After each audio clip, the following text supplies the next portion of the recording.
Oi, turma. Do livro Os Exilados da Capela, Edgar Armand, no 4º capítulo, No Tempo dos Primeiros Homens, na 4ª parte, pois eu dividi o texto, ele diz assim: nesses primórdios da evolução humana e no ápice do reino animal estavam símios, muito parecido com os homens, porém ainda mais animais, sem aquilo que justamente distingue o homem do animal, a saber, a inteligência. Deste ponto em diante, por mais que investigasse a ciência, não conseguiu localizar um tipo intermediário de transição, bem definido entre o animal e o homem. Descobriu fósseis de outros reinos e pôde classificá-los, mas nada obteve sobre o tipo de transição para o homem. Todo o esforço se reduziu na exumação de 2 ou 3 crânios encontrados algures, que foram aceitos a título precário como pertencentes a esse tipo desconhecido e misterioso a que nos estamos referindo. Realmente, em várias partes do mundo foram descobertos restos de seres que, após exames acurados, foram aceitos como pertencentes a antepassados do homem atual. Segundo a ciência oficial, quando o clima da Terra se amenizou em princípios do Mioceno, uma das 4 grandes divisões da Era Terciária, isto é, o período geológico que antecedeu o atual, e os antigos bosques tropicais começaram a ceder lugar aos prados verdes, os antigos seres vivos que moravam nas árvores foram descendo para o chão, e aqueles que aprenderam a caminhar erguidos formaram a estirpe da qual descende o homem atual. Entre esses últimos que conseguiram erguer-se, prevaleceu um tipo que foi chamado procônsul, mais ou menos há 25 milhões de anos, o qual era positivamente um símio. E os tipos foram evoluindo até que, mais ou menos há 1,5 milhão de anos, surgiram as espécies mais aproximadas do tipo humano. Em resumo, ele coloca no texto a evolução do tipo humano.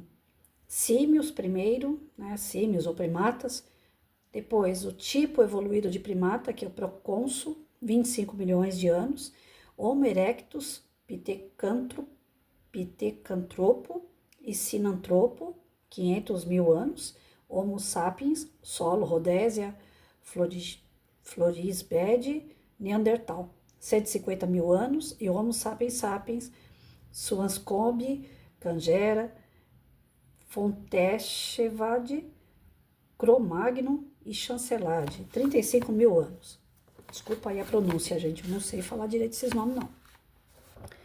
Então, ele faz esse quadro aqui dizendo que, na realidade, a ciência ignora a data e o local do aparecimento do verdadeiro tipo humano, como também ignora qual o primeiro ser que pode ser considerado como tal. O elo, portanto, entre o tipo animal mais evoluído e o homem primitivo se perde entre o Pithecanthropo, que era bestial, e o Homo sapiens, que veio 400 mil anos mais tarde.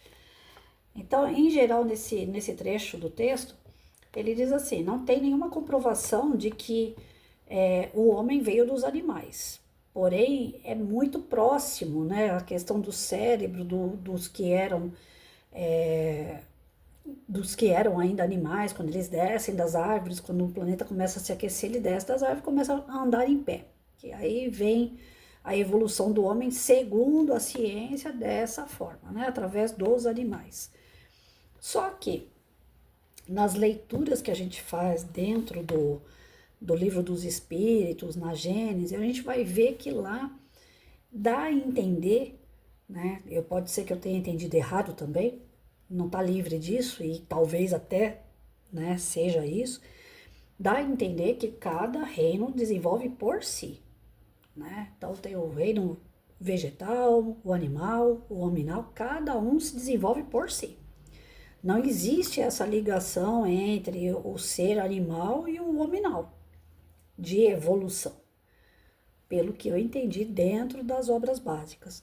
Aqui ele deixa em aberto, ele também não prova nada, né? Que possivelmente nós tenhamos, como a ciência física afirma, nós tenhamos vindo do final de uma era animal entrando em fase hominal. É muito complexo o entendimento desse tipo de conteúdo, e eu deixo mais para os cientistas. Eu, na doutrina espírita, eu sou mais a parte da reforma íntima, a parte de Jesus, né? Eu gosto mais dessa parte. É a parte que eu me dou melhor para entender e para praticar também, que é o que eu mais tenho tentado fazer na minha vida, de ser uma pessoa melhor. Essa parte da ciência, eu inclusive fiz história na faculdade, né? 2 anos de história, muito pouco tempo. E quando a gente está na faculdade com 16 anos de idade, a gente não para prestar atenção no professor de verdade, né? É tanta coisa nova, né? Você sai de um colégio, aí você entra na faculdade. Antes era 30 mulheres na minha sala, que eu fiz magistério, depois você vai para uma sala de faculdade de 100 pessoas. E é tudo novidade, e aí acaba que a gente esculacha e não estuda direito. Então eu tive essa matéria? Tive. Você estudou direito, Patrícia? Não. Então nem na faculdade eu aprendi direito e muito menos eu vou saber responder para vocês a área da espiritual, né?